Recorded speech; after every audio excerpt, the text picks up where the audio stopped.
Hello, everyone. Welcome. We thought we'd try something novel today. We're going to start right at 2. I'm Todd Godowski. I'm the president of the Los Angeles City Historical Society. Thank you for coming out to our 3rd installment of the 2019 Marie Northrop Lecture Series. As always, I'd like to thank the library, LAPL, for making the Mark Taper Auditorium available to us, and for the support of the History Department and the technical service folks. We have this presentation being recorded so that we can make it available on our website later. This is a good example. This is sort of our flagship program that we run every year, but we do additional programs in the Historical Society, walking tours, events, meetups. If you like that sort of thing and want to support us, we hope you'd consider joining the Historical Society. Our primary fundraising source is our membership dues, so we would like you to actually join if you're willing. Just flag down me or any board member. We'll point you to our website or something where you can join up. I'm glad you're here. We always enjoy the Marie Northrop Lecture Series. One small order of business, we always appreciate the support of LAPL. And today, someone from the library, Kelly Wallace, is going to just take a few minutes to talk about the summer reading program. Thank you, Todd, for allowing me to interrupt for just a few minutes. I want to invite everyone to participate in the Summer Reading Club. Yes, adults are part of the Summer Reading Club also. Why should kids have all the fun? Adults have participated in the Summer Reading Club since 2016, and last year over 8,000 adults signed up. And as further enticements, let me tell you that the prize is a selfie light. Don't ask me what that is, but I looked at it. It's a little gadget you can put on your phone that like instant, fancy photography light for your phone for taking all your selfies. There will also be opportunity drawings for books, such as the library book by Susan Orleans is one of the opportunity prizes. We have to call them opportunity drawings, I think, instead of raffles, but illegal.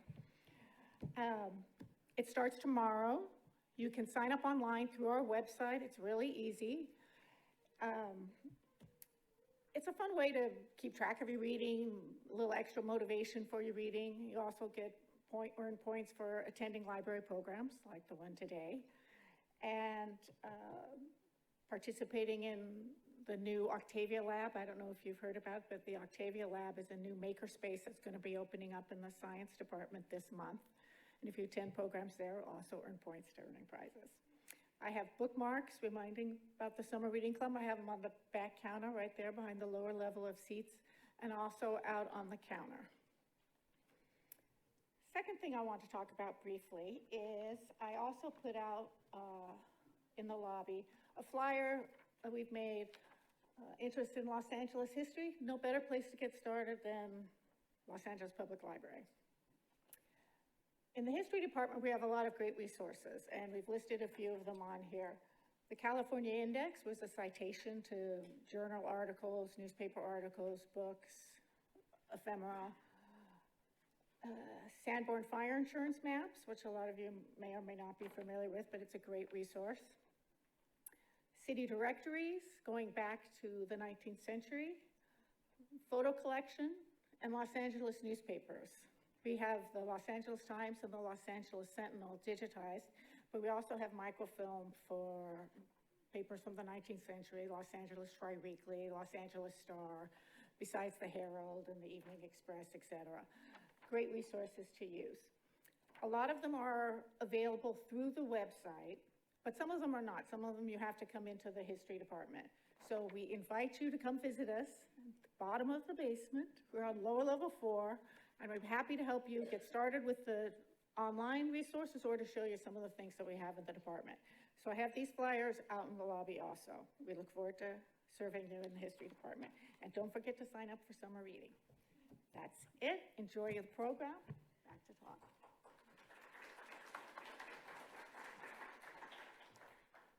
Thank you, Kelly. And now I'm going to bring up Michael Holland, the chair of the Marie Northrop Lecture Series Committee, to introduce the panel. Thank you, Ted. Well, we started this year off with a panel and discussion on Huell Hauser, definitely the man on the street type of approach to Los Angeles, Southern California actually, and a lot of its history and a lot of its characters. And then we did a little different thing back in April with Fred Rogers, and now we're kind of bringing that circle closed again now with Lost LA, which is, you know, I hope everyone in the room is very well familiar with it. I don't think I need to explain that it is a homegrown Los Angeles product, and it definitely flies that flag very proudly, for which we're all extremely grateful. So we're kind of closing the loop on the idea of stories that we tell. And of course, we couldn't have done any of this without the participation of KCT and PBS SoCal. I mean, 90% of the work behind the scenes has actually been their doing.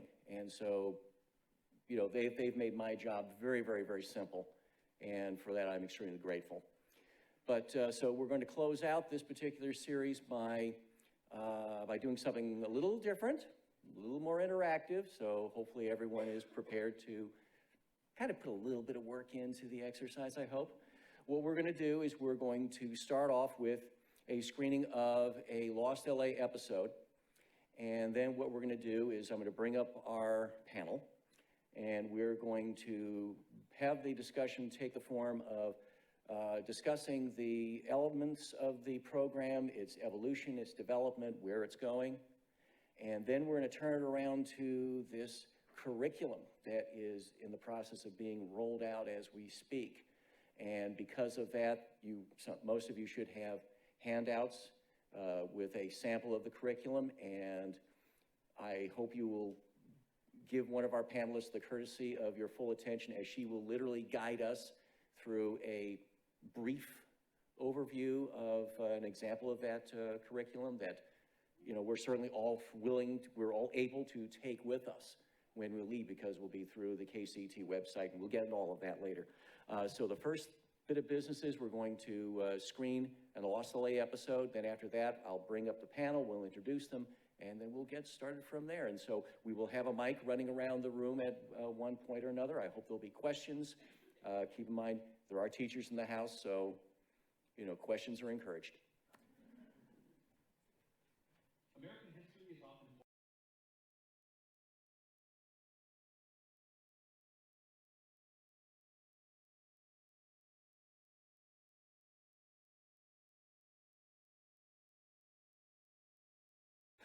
Okay, so at this time, I'd like to bring up our panelists, and we'll go ahead and get our conversation started. I think we'll go ahead and, well, let me get everybody up on stage first, and we'll go from there. First, I want to start off with Matthew Crotty, who is the executive producer of Lost LA. So if you want to come on up.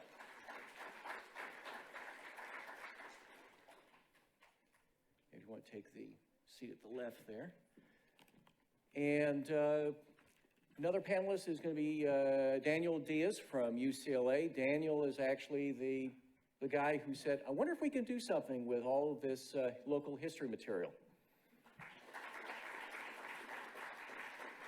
And so our other panelist is going to be Emily Waldron, and she is going to be the one who will actually lead us through a sample of the curriculum that we will be talking about.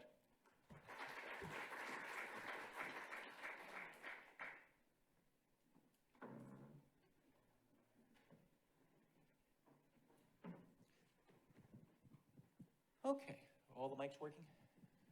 Yes. Yeah? no. No? Yes. Okay, good. Yes. All right. All right. Well, that's a lot of fun, isn't it? I mean, for us, it's a lot of fun, but of course, from you being inside, you know how much work went into all of that.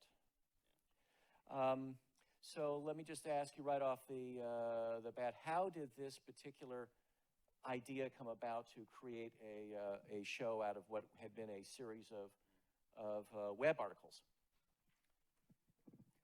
So this takes us back to about 2011. Nathan Masters, who gave the brief little intro at the beginning, and if you've seen this was season 2, if you've seen season 3, he's now an active person going out and adventuring and learning. So he had been writing, he was engaged to write a series of articles for us, which basically took the premise of going into the archive, finding something exciting, interesting, sometimes lost, and basically writing a blog article about it. It was the heyday of blogs. Everybody had blogs. Sorry, I'm a bit low energy because I'm sick, so apologies. So yeah, he was writing these articles, and basically we were putting a lot of effort editorially into our website, and we had different verticals, and this was the most successful one. It was the most read. It really told us that there was a real big desire, hunger for local LA history. And some of those articles were, he would find, I think the best example is, find a picture of Wilshire Boulevard from 1900 and just talk about how it changed from then to now. So that was definitely one of the more popular ones. And so we sat down with USC Libraries with Hugh McHarg, who's here. Hi, Hugh. And a couple other, and Nathan, and a couple other people. And we basically said, how can we turn this into video content? And we were at KCT over the last 10 years, we've really tried to bridge this divide between the linear TV world and the web digital world. And one of the ways we did that was make small documentaries for the web based on popular articles. And so that was the premise always with Lost LA, is that we would look at the top 50 most read articles, and we say, how do we turn this into a short documentary? And then how do you combine several of those short documentaries into a broadcast? And that's what you see in the first season of Lost LA. And we were talking, that first season, each individual documentary had a different director, had a different artistic vision. We really embraced giving the article to the filmmaker and saying, okay, let's come up with some really exciting way to tell this story. And we didn't worry at all about how these 3 stories per episode were stitched together. And we basically, it was kind of an afterthought for us. And we did it through hosted wraps with Nathan, kind of giving a thematic link. So you have an episode all loosely related to the Dodgers, or at least Chavez Ravine as a place. You had an episode about lost tunnels, lost canals, and lost hills. So the rough idea there was that we kind of terraformed our city, and we've lost a bunch of defining features from the early 20th century. And then there was another episode about wild LA, grizzly bears, the Santa Ana winds, some nature. And it's very loose because they started as individual web articles that were popular, and we had to find a way to contextualize them. So I imagine the question is, how do you get from that to this? And then this is our second season, and we've every year it's basically morphed. But the biggest takeaway that we got from the first season was how do you bring this together to be a more coherent TV product? It doesn't really make sense as these small things. And we had really liked this idea of 3 filmmakers roughly providing a multiplicity of voices and interpretations around something that's loosely connected. But I don't know how successful that actually was. And the feedback was standardize the format. And so that's what you see here. Nathan sets up the general theme, and then you get this. And yeah, do you want me to keep going? Keep going, sure. I don't know how interesting this is for everybody. So the main takeaway from watching this, actually, for a lot of people, including a new CEO that had come in, was this is very didactic, and it has a value for that reason. But basically, it's making an argument, and this argument has been made. You hear Bolton referenced there. I'm not going to get into the historiography of Borderlands, but we basically wanted to do a kind of that historiographical approach and ground it with historians making arguments. And that's what you see here. There are several arguments that are made around Borderlands, around colonization, around resistance, continuity across time periods. And the takeaway from that is that we kind of moved away from treating sources in a particular way. In the first season, we really engaged with the source. We said, here's an article, but we need to find a historical source to ground this whole thing, and you really interrogate that source. So that got lost a little bit here. I think the most interesting thing are the trial records from Type Arena that really kind of link two periods together. So in the third season, and going forward, the idea is that every episode has an inciting source, and I think this is a really nice tie into the curriculum, is that from now on, Nathan, as a host, encounters a source, and it makes him ask questions, and he, in an effort to understand what's going on in that source, he goes on a journey, and it leads him to talk to people who can explain what's going on in that source and also link him to other key sources, and usually there are like 3 in an episode that are really interrogated. So yeah, that's the rough history of the evolution of Lost LA. Hope that was interesting for people. It's much more active and engaging to follow Nathan. It's quite different viewing experience than this, and they both have their value. But yeah. And so that's where it is right now in its current evolution. And I guess a question that I have is, where's it going from here? I mean, I have an idea of what the slightly new morph that you're talking about is. Is everyone on board with that? Is everyone happy with where it is now? And hopefully they'll keep it going out into the future, so we'll have lots more of good material like this, and archives and libraries like ours will get their time in the sun, after being in the shadows for so many years and decades. Yeah, I would say that actually the other change, by going into the source, Nathan's often encountering archivists as his first stop, because they're the keepers of these sources. And so, yeah, I imagine you're gonna enjoy it from that perspective. We're definitely shining a light on archivists and collections.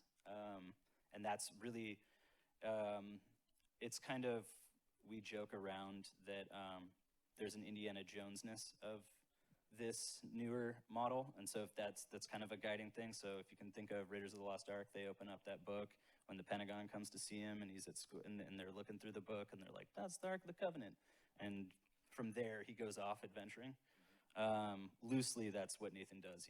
Except rather than being with Pentagon people in a library fighting Nazis, with the intent of fighting Nazis, he's asking a question about what the actual source is saying. And often it's something that, and this is, the Lost in Lost LA is never about things that are literally physically lost. It's not things that aren't here anymore. An old KCT show, which is great. It's the awareness of these things has been lost. And I think a lot of that question that Bill poses to the audience at the end of this episode is about that, and that animates Nathan's journey. Some things are literally lost, but yeah, I think that's the main shift. And some people, I'd say, it's more visually engaging. It's formally quite different than this, and this is studio interviews, experts talking at you. This is, the new series will be, Nathan, you're with Nathan, and he's a conduit to you doing this. So in that sense, it's a more engaging viewer experience. And the responses last season, when we first moved towards this model, and we really have pushed that logic all the way this next season that's coming out in October, has been very, very positive. I think there was one dissenting voice at our USC panel last time who didn't really want to watch Nathan, but most people find him engaging. Okay. All right. I think it's probably time to move this forward a little bit so season 1, tweak it again for season 2, and then somewhere about season 2, someone over at UCLA gets an idea. And Danny, you want to take up the thread from there? And so how did you connect with KCT and Matt? Sure. So just for context, the work that I do is part of the UCLA History Geography Project, is supporting teachers, public school history teachers in Los Angeles, and trying to bring local history to the classroom as much as possible. We also have like a very social justice oriented model that we use with teachers. And because of the Common Core, and if we're not familiar with the Common Core, this is early 2010s, right? There was this sort of national movement towards literacy building in the country, and sort of like centering literacy and skills as the focal point of K-12 education. And so for history, what that means is less lecture, right? The teachers are encouraged now to lecture less, which was the model that I was educated with in school, and instead gives students primary sources so that they can start to weigh evidence and make evidence-based arguments, right? And so one of the challenges for us is, okay, we gotta find these sources, right? And so I think the story is in 2016, myself and my colleague Amparo, who's over here, we're supporting a district, Chino Valley Unified, and we've stumbled across a story on the KCT website, not a video, just a story, I forget which one. You know, this is great, like this is amazing, it's a great story, it's hyperlinked to all these great sources. I scroll down, I find an email from a lady named Taryn. She works at the Huntington, and my thought process is like, this should be a collaboration. Like these stories should be translated for teachers and students, so then they have access to this lost history. And so I sent that email sometime in October of 2016, and then we met in January of 2017 at the Huntington, and Bill Deverell was there, and I think Nathan was there, and we just kind of had this conversation of like, what could this look like? The original idea was to take like 150 or 200 of these stories that were on the Lost LA KCT website and turn those into lessons. And I think KCT didn't know that our capacity, like our project is really like 2 or 3 people. And so it was really hard I was like, sure, we could do that, no problem. And I started to align them to the standards and the Common Core standards, and it became very challenging. And so I kind of communicated that to the team, like, this is a lot. And so then we said, what about the Lost LA shows? Because those shows, as you can see, every episode has like 3 or 4 storylines. And so we were thinking, wow, each one of these episodes could potentially be different lessons, right? Where students watch a part of the episode in class, and then the teacher introduces a question, right? Because history is now inquiry driven, that's the push, so that students are grappling with like a good historical question and using evidence. So like Emily's gonna show you her lesson. Having them look at these episodes, using some of the documents that are used in the episode, so students get to see them like hands-on. And then we thought, like, that's a really good model. And so from there, a grant proposal was written and accepted by the USC Libraries, so they became a partner. And then my job was to get a team of like people who could lead this work.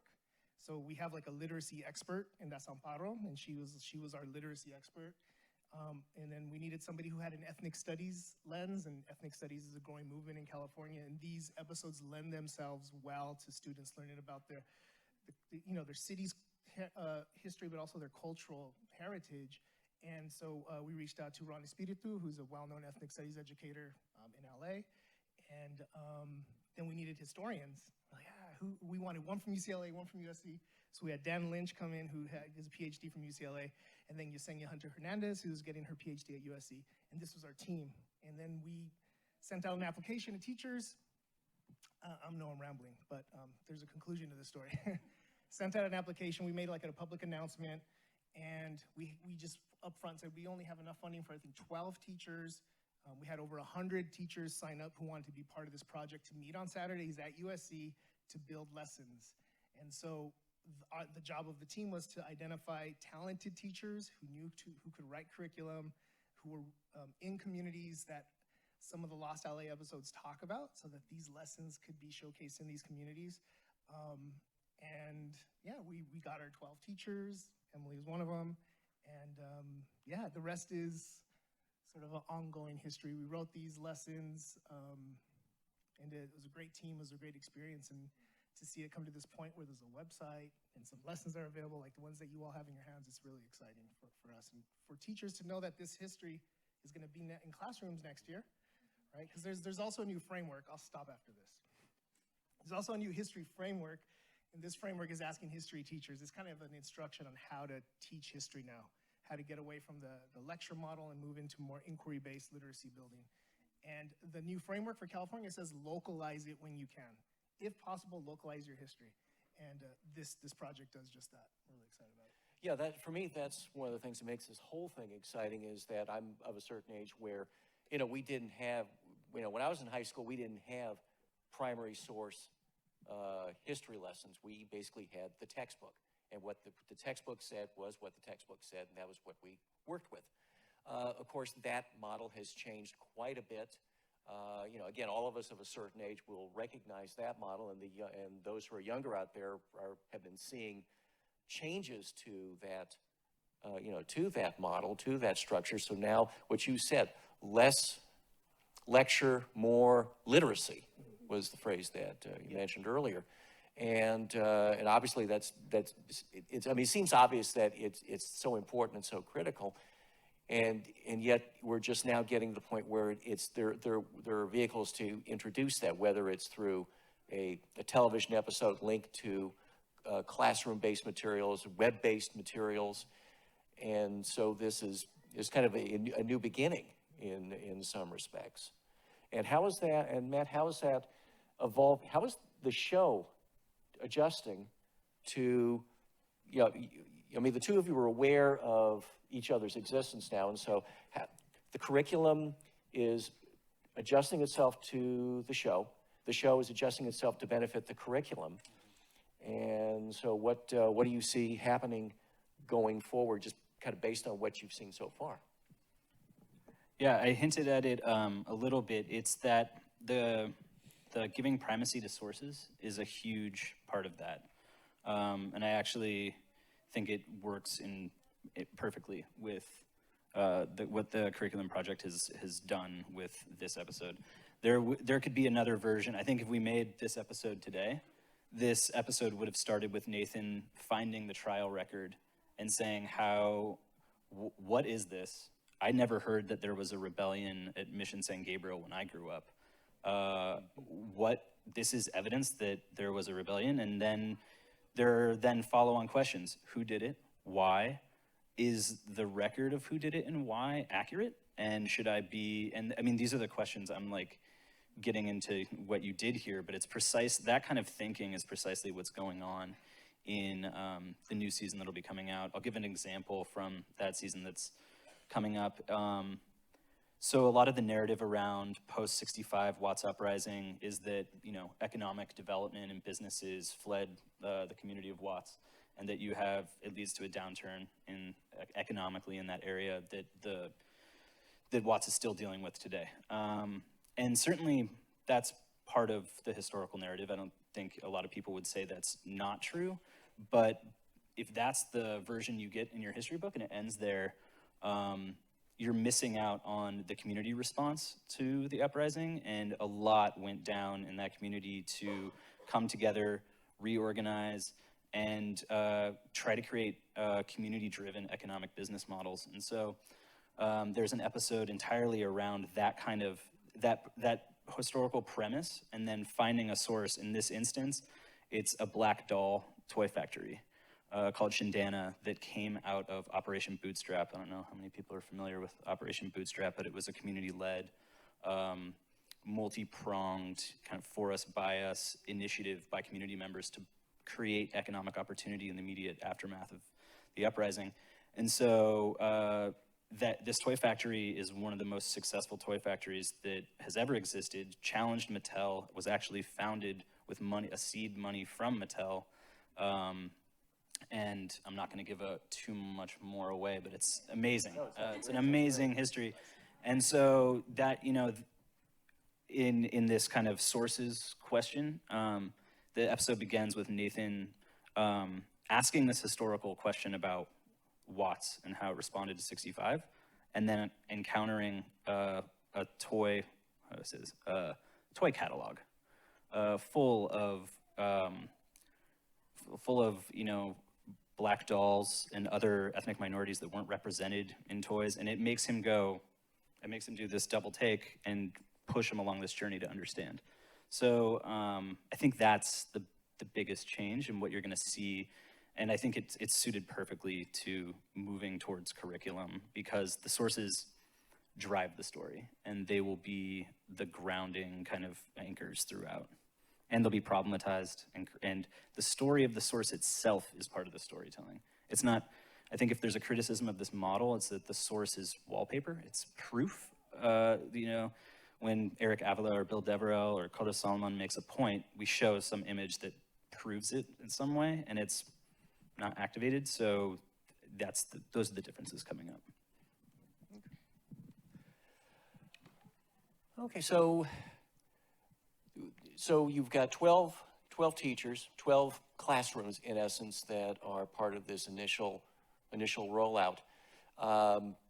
What are the metrics going to be to determine how successful it is? So that way when, you know, you go from 12 to 1,200 to hopefully 12,000, you know, what sort of metrics are you going to be looking for to be able to convince those who have the power to fund this going forward, saying, hey, we need more of this. Look, it's working. What are you going to be looking for? Any ideas? I have a couple of ideas. I think the first thing that I point to is how many teachers applied to this. The second, it's not a metric, but the second point that I emphasize is that we've talked about this as sort of like a historical reclamation project of sort of like reclaiming our history, and then knowing that the importance of your history, your community's history being taught to you is something that can empower and motivate students to become change agents. And if we've seen anything, if we've learned anything from the data about history classes, is that students tend to dislike history more than any other top subjects, right? Yeah. This is a way of sort of combating that, if you will. And then I think if we're just looking at like hard metrics, we would want to see who's visiting the website, who's downloading, or we can't see who, but how many lessons are being clicked on and downloaded. And at that point, we think that because this is a free public resource, because the website is so easy to navigate, and that because all of these lessons are aligned to ethnic studies, the California Common Core standards and the California content standards, that we can easily see them being taught in classrooms throughout Southern California. And so we'll just have to see the download visits, the visits to the website, and then just word of mouth. We have a big network of teachers, about 3,000. So through word of mouth, we'll get emails and we'll hear about people using these lessons and try to build a case to move forward with this work.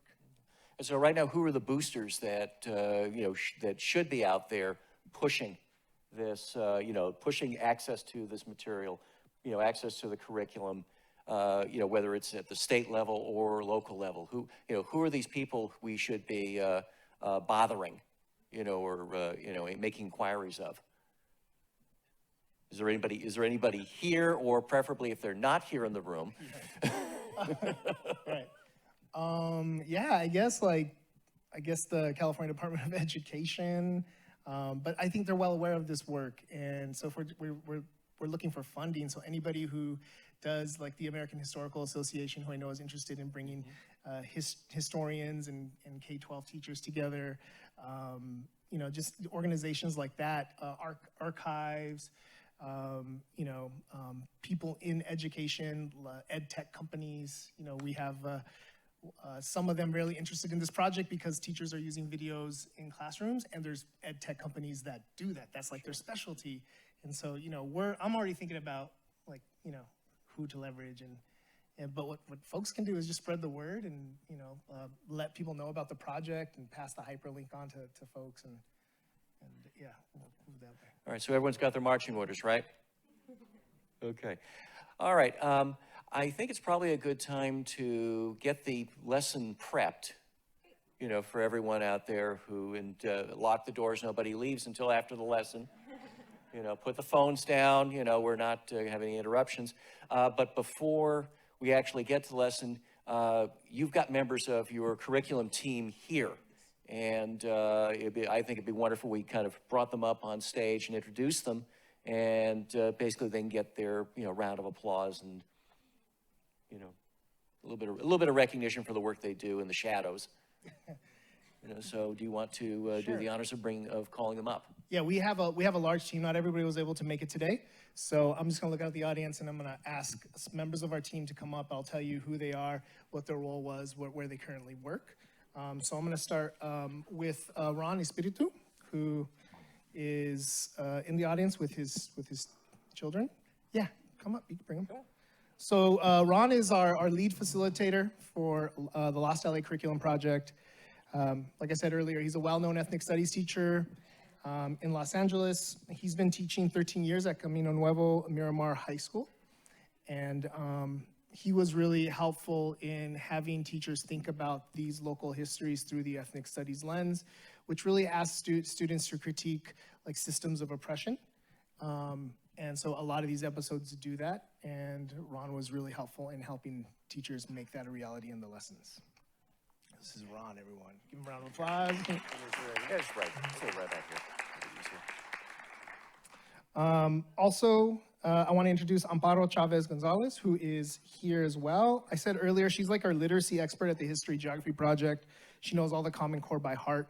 And so her role was really to support our teachers in integrating sound literacy skills for students, different strategies. Reading a primary source is really challenging. Some of you are going to see that with the lesson. And so there's different strategies that Amparo knows about that will get students, they'll allow them to access some of these older documents. So Amparo.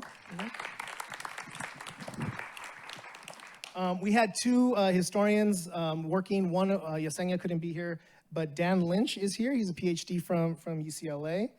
He has 15 years of teaching experience, K-12, and he currently is teaching at the Marlborough School, private school, and he was helpful in helping our teachers understand historiography, where to find sources, what sources work for what questions. There's an art to writing a lesson, and Dan and Yesenia were really helpful in our history teachers seeing the historian's perspective on everything. So Dan Lynch, everyone. Next, I want to introduce Vince McLeod. There he is. Vince is a phenomenal teacher. He's one of our curriculum writers. He wrote a lesson on beach culture that's going to be published soon. Vince is a government and economics teacher at Dominguez High School in Compton. Vince McLeod, everyone. Frank Salcido is also with us. He's a curriculum writer. He wrote a great lesson on the changing landscape of Los Angeles. And he's a middle school teacher at Camino Nuevo Charter Academy. He wrote a terrific lesson as well. Melissa Lizarraga is another one of our curriculum writers. And she's a history teacher at Lincoln High School. And she wrote a really good lesson that looks at the use of redwood trees in building Los Angeles. It's really one of those hidden histories, and it's connected to the Building the Metropolis episode. Her lesson is terrific, and it's on our website, or on the website now. And I think that's it from our curriculum writing team. Where? Mercedes. Oh, there, yeah, Mercedes. Mercedes Robbins Butler is one of our curriculum writers as well. She wrote a terrific lesson on the entertainment industry and African-American experiences in the entertainment industry, another very interesting hidden history. And so let's give Mercedes a round. Okay, and I think, oh, Josephine, I'm sorry, you all are scattered. Josephine is another one of our curriculum writers. She wrote a terrific lesson that, Josephine, your lesson is looking at biodiversity, correct? And the grizzly, and so her lesson is really interesting because it's for elementary school students, and it looks at not just history, but science. And so it's a lesson that a science teacher can teach or a history teacher can teach. It's a really good one. So Josephine, everyone. And we have other members of our team, because I think that's all of our curriculum writers. Cindy Mata, who's our associate director, she's in the back. She helped edit a lot of these lessons with myself and the team. And Nancy McTighe is also here. She's our the state director for the California History Social Science Project. She's joining us as well from Sacramento. And I think I'm done. I'm done. Yes, I talked a lot. Thank you. Okay, thank you very much, everybody. Thank you for all your work.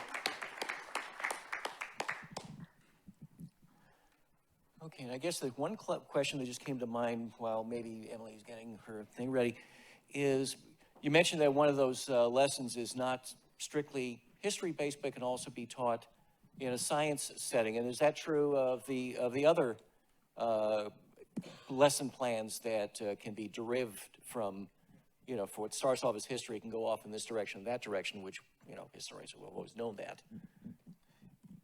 It's not the reality right now. We have one lesson that is they're calling STEM lessons, science, technology.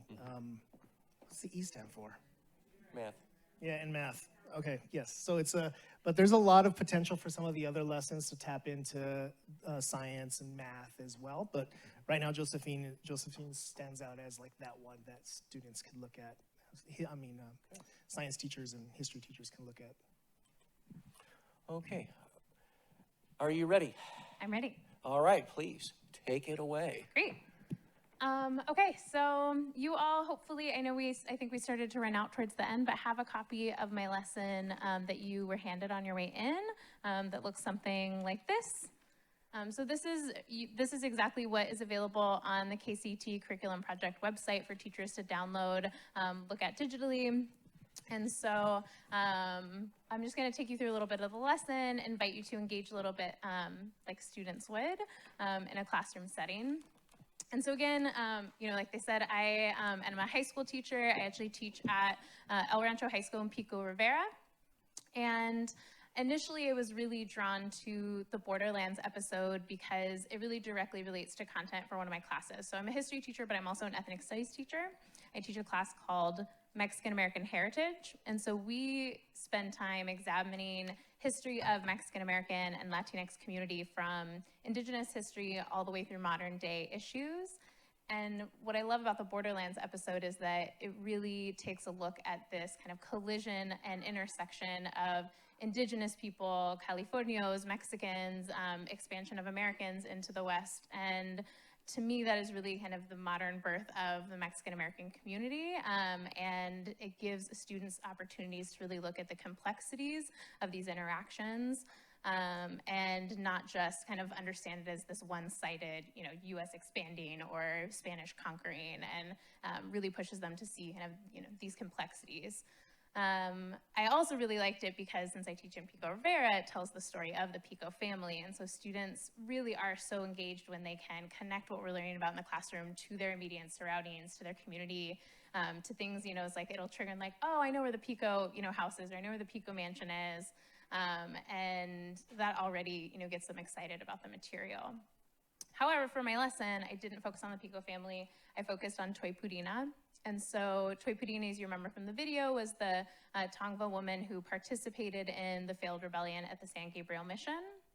And I really wanted to focus it on her because I think that story of the rebellion and what happens after the rebellion really captures kind of that moment in time where we have this interaction between Californios, Spanish priests, indigenous people, and kind of how they're all negotiating, these changes that are happening.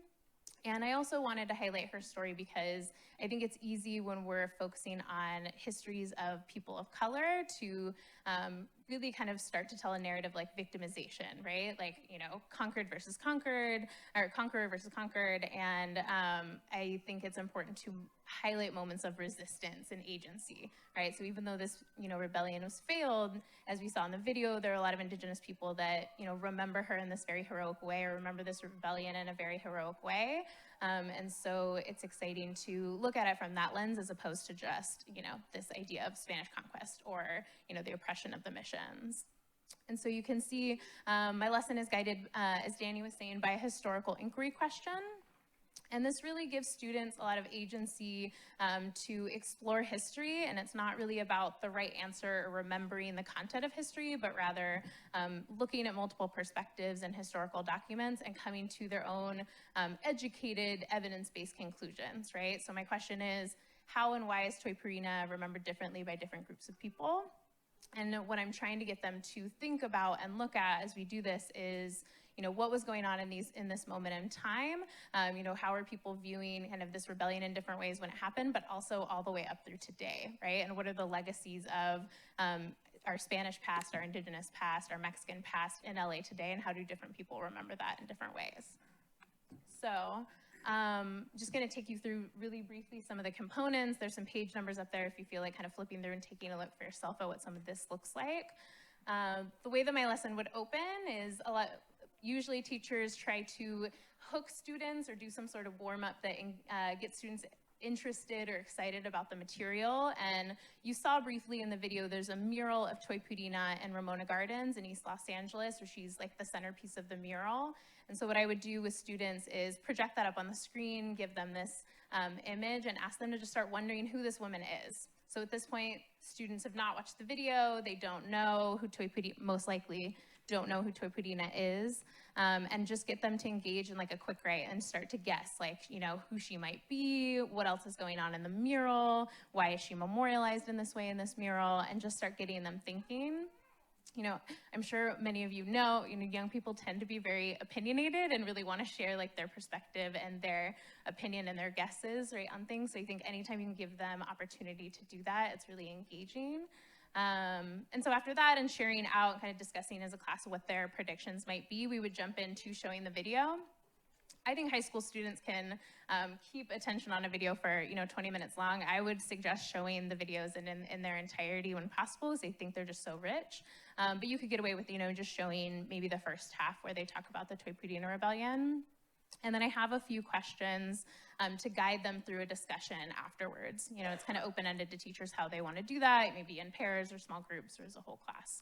So video, viewing and discussion would happen after the warm-up. And then what we would get into is really the historical analysis and inquiry after that. So I've put together about 5 different sources, some of which they mentioned in the video, about Toy Pudina. So, historical accounts, but then also things like murals and different artist interpretations from the area of Toy Pudina. And what students would do is something we call a jigsaw. And so students would each be given a role in groups of 4 for how to engage with the source. So maybe one of them does a summary of the source. I actually have a little snapshot of what their handout might look like filled out already. So you can see there's 4 different roles of historical thinking skills. So in a group of 4, one student would be in charge of looking at the author and what do we know about the author? How might this shape this historical source or account of Toy Pudina? Another one is going to look at the context, or when was this written? Where was this written? How might that shape this account or this remembrance of Toy Pudina? Another one would just kind of summarize it, do a close reading or viewing. And then lastly, the 4th person would kind of compare, contrast how this source relates to other ones that we've done. And so these are, really the heart of what we're trying to do in history classes today in terms of getting students to think critically, analyze history the way that historians would. The great thing about something like this too in the classroom is when students are given a role and something that they're in charge of, they're usually like much more held accountable to what they're doing, and they get to share out with their group and are kind of forced to discuss academically with each other instead of just each doing their own thing and kind of being able to tune each other out or tune the teacher out. So students would do this with each of the sources and kind of after each one discuss and share out.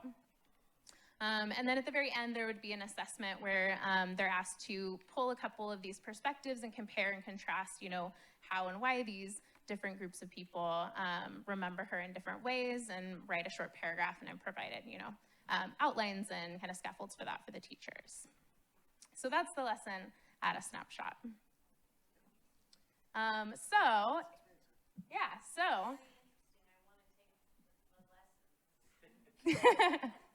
Thank you. Yeah, I'm excited that you're excited about it.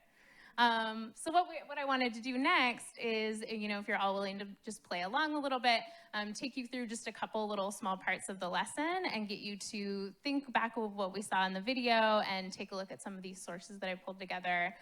So what I have first is 2 of the, I think, 6 questions that I had as guiding discussion questions for students to engage with after we viewed the video. So you can see them up here. They're also in your handout later, in the back where we have student handouts. What I'd love for you to do is find a partner, someone near you, and have each of you take a look at one of these questions and answer it with your partners. Maybe one partner looks at question number 1, thinks about how you might answer it, and one partner looks at question number 2, think about how you might answer it, and then share out with each other, just as a way to kind of trigger our memories of what we saw in the video and start thinking about this history. So I'll give you some time to do that and just look at the questions and talk about it with your partners.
Give you about 30 more seconds to discuss.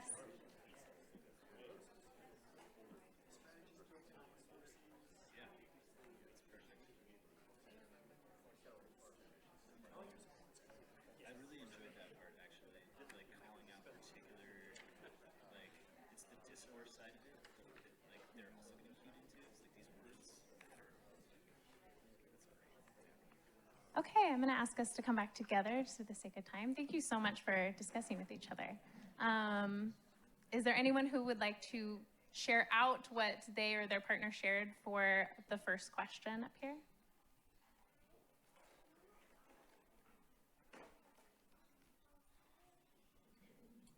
We were remembering the traditional fourth grade project where students have Yes. to create a mission, and how in a way it in the past maybe has been presented almost glorified as Yeah. parents spend hours building those missions for their children, so the children can turn them into the teacher. And but it was very clear in the video that the older generation viewed it as something, and I think the religion may have been a part of that, as a place of solace and comfort, whereas the younger generation viewed it much differently. Yeah, I don't know how, I mean, are any of the rest of us familiar with the fourth grade mission project? Yeah, and so luckily I think that's starting to go out of fashion, but I think that's something that we talk a lot about in Mexican American Heritage class, right? Because so many of us and our students have been, raised Catholic, and so there's this complexity to being critical of the history of this time and the missions, but then also acknowledging that it's probably very important to their families and how they grew up, right? And that there is a complexity to negotiate there. Thank you. Would anyone like to share what they or their partner said for question number 2?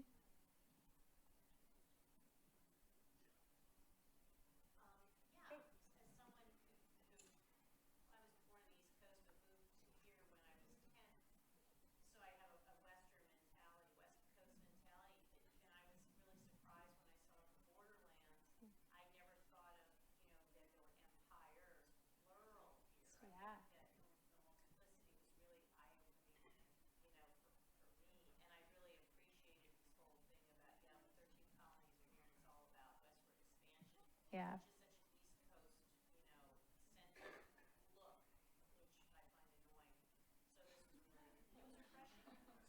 Yeah, thank you.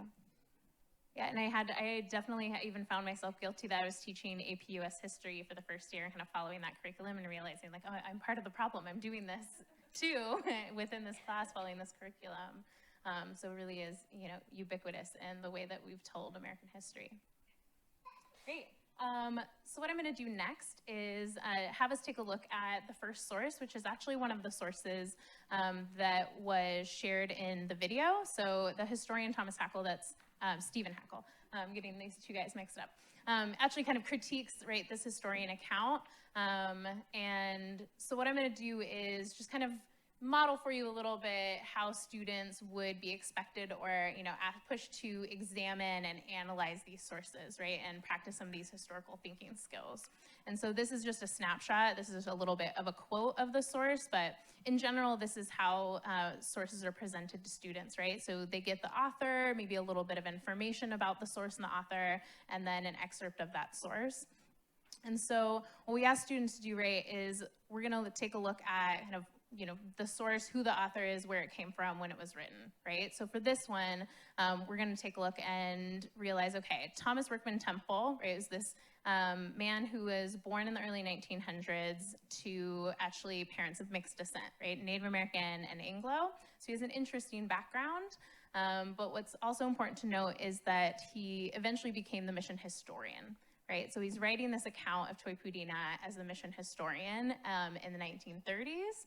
And so this is years after the rebellion, right? So he doesn't have necessarily, he's not doing firsthand interviews. So I would want students to start thinking okay, if it's written in 1931, the rebellion happened in the 1780s, maybe we may or may not trust this account or understand that it's very second or third or even fourth hand, right? And that if he's writing as the historian of the mission, that he's probably gonna write it in a way that is favorable to the mission, right? He's probably, as the mission historian, not going to write an account that is critical of the Spanish priests or critical of the people who were running the mission, right? So that's what some of those historical thinking skills are getting students to do, is before you even read the source, start interrogating who the author is, when was it written, what's the context in which it was written.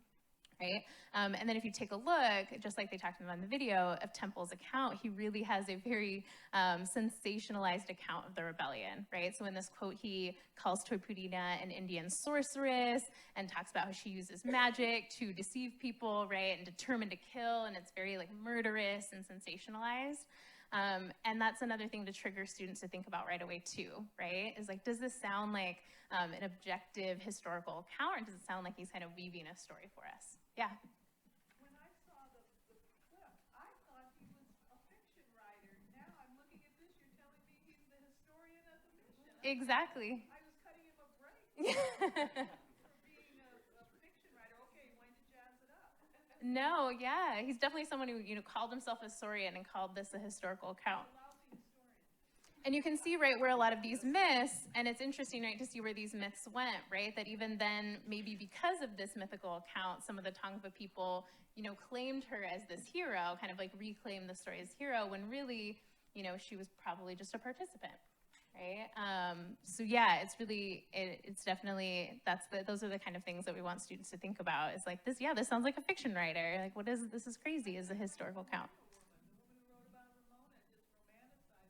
Mm-hmm. Mm-hmm.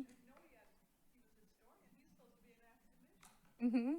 Yeah, absolutely. And so that's what we'd want. And so when students get to the corroboration portion, right, they'd want to corroborate and think like, okay, which of these sources is more reliable? Like, am I going to trust this guy? Am I maybe going to trust, or am I just going to trust the trial account that we have, the interview of her? Do I trust the more modern historian? And those are the things we want to weigh, right? What purpose are they writing it for? In what context was it written? The language that they use, etc. And so, you know, that's what, you know, teachers, as I would do in the classroom, I would do the same thing, like model this source. And then in the lesson, right, what we do is break students into groups of 4 and then have them look at each source one by one, kind of interrogating it in a similar way. So the last thing I was going to have you all do, you know, if you're willing, is I'm going to mirror what students would do in the classroom. So I'm going to invite you to get into groups of 4, and there's 4 sources left that, you know, I haven't shared with you. All I did was share with you source A, so there's source B, C, D, and E.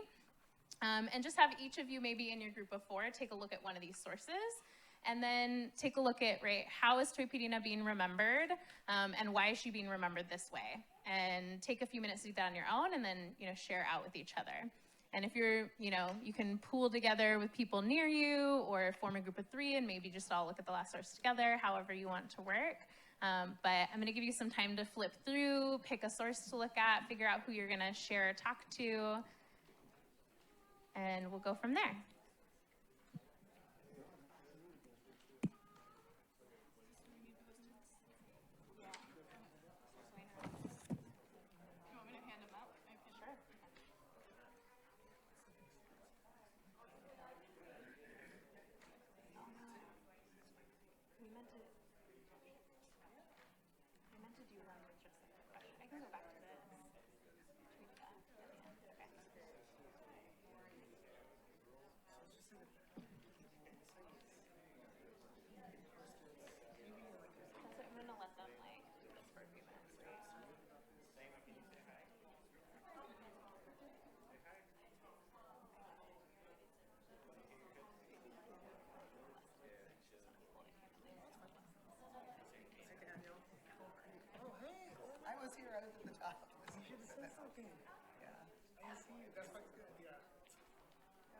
That's fine. I really am shy. I don't want to be introduced anyway, so. She has a lesson on before and after Spanish for elementaries. Yes. It's really good. Yes, I'm enjoying your lesson. Thank you. It's very nice. I'm use this for my 4th graders maybe. Yeah, you can definitely adapt it. Well, the warm-up's the same, right? Yeah, they're doing the quick write. Awesome. A little bit of a different, yeah. A little bit different guided questions, but Yeah. quick write with the mural.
So just so you're aware, I'm sorry to interrupt. Thank you so much for looking at the sources and discussing. We're passing around Post-its. Oh, this is, something that teachers might do in a classroom. It's kind of like a little exit ticket or assessment on your way out of the classroom. No pressure. But we wanted to just give you the opportunity to maybe answer our historical inquiry question before you leave today. And we have a poster on your way out with the questions. You can stick your answer. So as you look over the sources and think about the question and what we've talked about when we learned from the video, maybe write an answer to this question, right? How and why is Toypedia remembered differently by different groups of people? And so we'd really love to see, what you got out of this and what you learned so far. And so we'll give you the next, few minutes before we do a Q&A to finish looking and maybe think about what you might write on your Post-it to answer a question.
Have you checked out, we have another show that's all about Native peoples. It's called Tending Nature. Have you seen this? No. It's going into its second season, and it's 4 half-hour episodes each season. We're committed to doing 3 and then maybe taking it national. The idea is that every episode focuses on Native peoples today working with scientists to address something that's common to like ecological problem going on, and it's about their traditional ecological knowledge coming together and meeting in some way with academia or with scientists. Yeah, it's just like too perfect. Some like cross-reference stuff too. I just wonder if it's an easy, there's way less. There's an hour-long documentary that was part of the Archivist exhibit. It's called Tending the Wild. I know we made Tending Nature. That was an hour-long doc. It's basically like a survey overview of what traditional ecological knowledge is.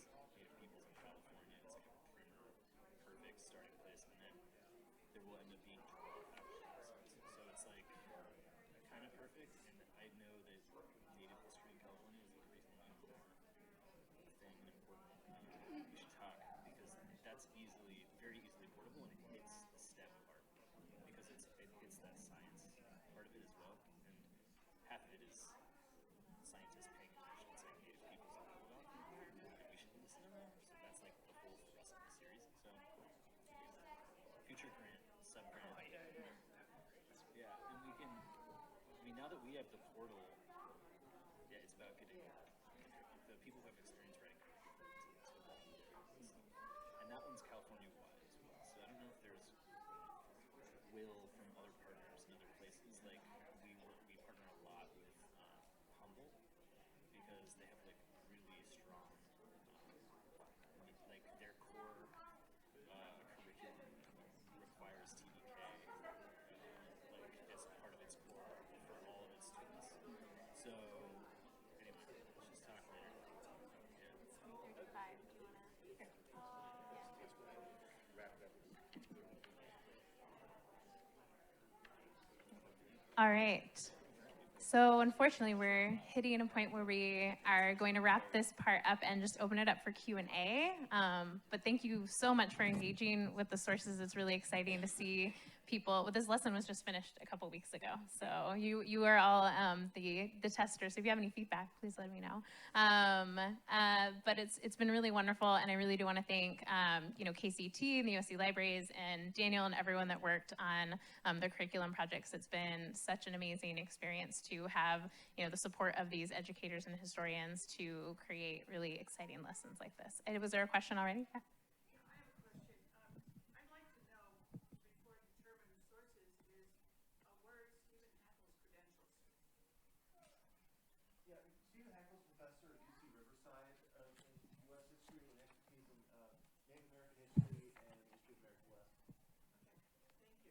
Thank you. Thank you for interrogating the source.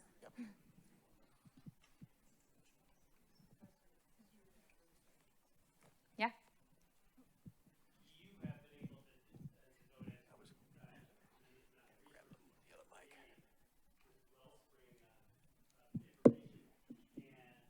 And as we look at this as a statewide thing, Do you want me to join the stage? I'll keep this one. She wants to. San Diego, and are there going to be, do you see similar resources coming forward to be able to help communities that are able to, because I think all of those communities have rich histories that could be exploited in similar ways, but might not have anywhere near the resources? And is there any thought that's been given to how do you get this going on a statewide basis? Do you want to talk about, there's the show and then there's the curriculum. And I think I can start with the show and at least answer from that perspective. We definitely want to do it statewide. It's a matter of production funding, and a lot of Lost LA, like a lot of our programs, is grant funded, so that's on these like year and a half cycles. And California Humanities and the state library have been funders. So those are both statewide initiatives and funders of this show. I think we've toyed around with the idea that there could be a Lost California and this show could expand its scope to be like that. Currently, that's not in the short-term planning. There's also the possibility that KCT re-merged with the PBS network. We went independent in 2012 and just came back in October. And so I think there's a larger discussion to have with KQED, for instance, and other public media stations to collaborate to, if it's not Lost California, it could be, Lost San Francisco or Lost Central Valley, like franchise it in some way. It's a larger discussion that we can have now that we re-merged and we're part of this larger body again. The will is there. It's just a matter of how you get to that place. And it probably will take a couple years, but we do want to do that. We had a conference at UCLA in early May, and the Lost LA panel, Dan and some folks were on that panel, presented the work. And the folks that came to that session were from different parts of the state and out of state as well. And there was like a conversation, questions for the panel about like, what advice would you give us so that we can do a Lost fill in the blank for our community? And so we fielded a lot of questions, and I've received a few emails as well from people about leveraging like local historians and archives and how to bring together something that doesn't have a television show attached, but still gets students learning about their local history. Any other questions out there for any of our panelists? I was just curious, why stop at California? Yeah, I don't want to. But again, it would be about finding that partner to make it go that next place, I think.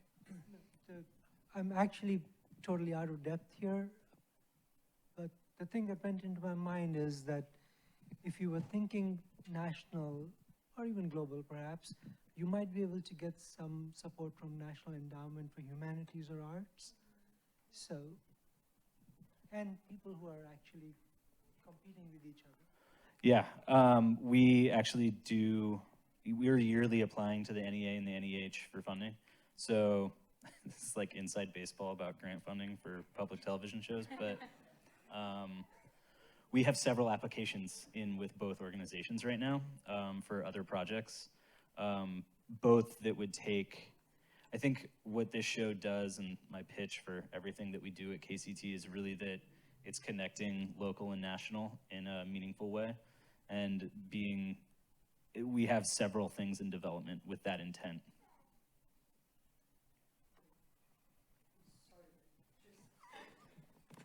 Just seems very important to say is that this is something that we should be teaching kids about current affairs too, right? Yeah, is the short answer. Yes. I think we always struggled in developing this show with how much of the present day you bring in to the historical storytelling. And I think we landed in this particular program with the idea that if we can get you to walk through the city and be thinking about the layers of complexity and who's been left out of the story, and it motivates you to think about these things as you move through, and we would be happy, and not to cross over into that territory of immediately juxtaposing it with something going on today. I get the point. There are multiple other shows that we do that do this explicitly. So I would urge you to check those out.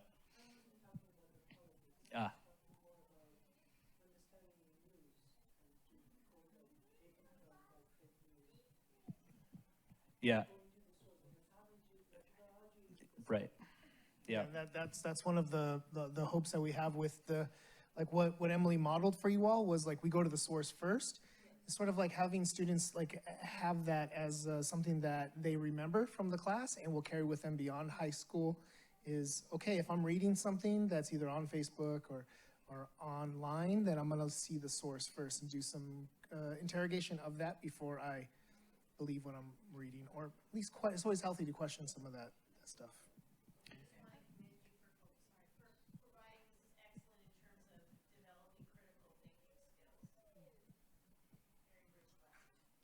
And I would just say, just to add to that, as somebody who kind of looked at some of the lessons, I think that that's the beauty of the curriculum piece, is it brings it to the present. So I know like Josephine's lesson was about the grizzly bear, but it ends with like, now we have an issue with like mountain lions. So how can we use the lessons of the past in the present? And I know that Vince's lesson on the beaches does the same thing. So I think that that's where the curriculum piece brings it forward from the show.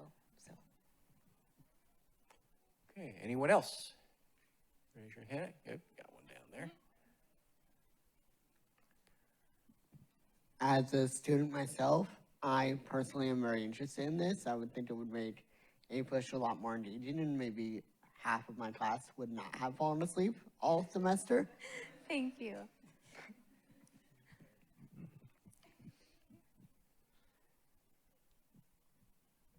Anyone else with a question for Heather? We go over there in the corner. Good. Okay, I take off on falling asleep because it's also subliminal programming takes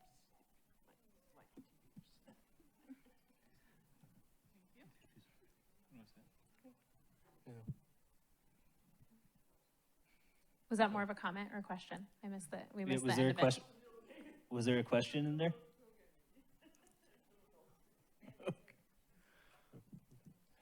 All right, anyone else with a question or comment? Evaluation of this type of curriculum. I would understand it on a pass-fail basis, because either you use the process or you didn't, but do you go beyond that and use rubrics to identify the quality of the critical thinking? Yeah, I mean, I think we definitely are trying to make sure that there are rubrics provided for most of the lessons. I think with the time constraints, some of us got those done and some of us didn't. I was one of them that did not get a rubric done. But I think that the idea of the assessments is that that students have to prove that they've engaged in this critical thinking, because they're open-ended questions where they have to provide an answer and provide evidence to back up their answer. Right? So if they can do that, they're not only showing that they have the literacy skills that we're hoping that they acquire in our classroom, but that they've gone through that process, right? So if they wrote the paragraph on this, they would have to explain, like, this is why Native peoples view Toypudina this way, right? This is why the Spanish people viewed her this way, right? And then we know that they've gone through this process because they're providing an providing an answer to an open-ended question and citing their evidence from the sources. So the idea is that we've designed the assessment not to be, just like regurgitation of material, like what did source A say, right? But making them craft their own response. So I think if they've completed that assessment effectively, then we know that they've gone through that process. Okay, any other questions out there? Any other comments? One down front. So considering this lesson and sort of Also, I know that you're an AP US history teacher. You're also a former AP US history teacher. And it says right on the front of this, there's no content standards that cover this stuff. How do we start to sort of bridge the gap between these sort of rich local histories and, you know, the stuff that you're trying to get through during that school year and trying to get these kids ready for that test?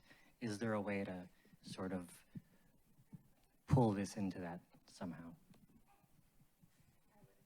Our literacy person is going to speak to this. I think one of the really important pieces that we're trying to get teachers to think about is, in order to build more historians and more young people that are informed, you have to make decisions about where to go in deep. And what deep looks like means citing evidence and doing research and writing, not only once, but over and over again, and redrafting and asking new questions. In order to do that, we have to let go of that timeline, but actually look at going slow to teach the literacy so that then kids can go fast later on. And so that's a big part of the conversations that we're having with teachers. As we look at how we think about history, most importantly, when you think about history and owning history, then I'm gonna wanna go out and find out. And if I have the skills to think about history, then I'm gonna wanna go in deep. And I think that's what's been missing from our timeline history teaching, is that kids don't have that. Yeah, I think that's what's really great about the focus on skill-based learning as opposed to content-based learning. Is like, our goal is not that students can regurgitate a bunch of historical content at the end of a unit or semester, but that they can show us those critical thinking skills, literacy skills, and I think ideally teachers can see these lessons and place them in broader conceptual units, right? So like, maybe you're doing something about like conquest or expansion, right? And there's like a way for you to work this in, or maybe you're doing something on Native history and there's a way for you to work this in. I think a lot of these episodes and lessons really lend themselves to ethnic studies classes, and there really is a big push in California to have more ethnic studies classes. So hopefully this just becomes something too that, you know, teachers need to find sources for, right? We have all these new ethnic studies teachers, where are their lessons, and hopefully these are ones that they can draw from. Okay. Any other thoughts or questions out there? Okay, well, we got one? Yeah, I was just gonna say, yeah, so if you have your Post-it, as soon as you walk out, you'll notice a board with our inquiry question, and so please feel free to leave your Post-it on there on your way out, and we'll be around if you have any other questions or you wanna chat with us. Okay. I want to thank everyone for coming out, and also, but before we actually leave, I want to point out the two ladies over there, Amanda and Catherine. They are the people from KCT who, at the very top, I mentioned that they did 90% of the work. Those are the two who have done 90% of the work. And so if you've enjoyed Huell Hauser, if you were inspired by Fred Rogers, if you like what you've seen here today, they did most of the work. And I hope you tell them that, and you acknowledge that with them. And I thank you both very, very much for everything that you've done. You've made me look good. You made everyone else look good. I thank you. And so I think this is probably a good time to wrap up our discussion. I thank all of you for coming out. I hope you've enjoyed this Maria Northrop series, and we'll see you back in here next year with some new material.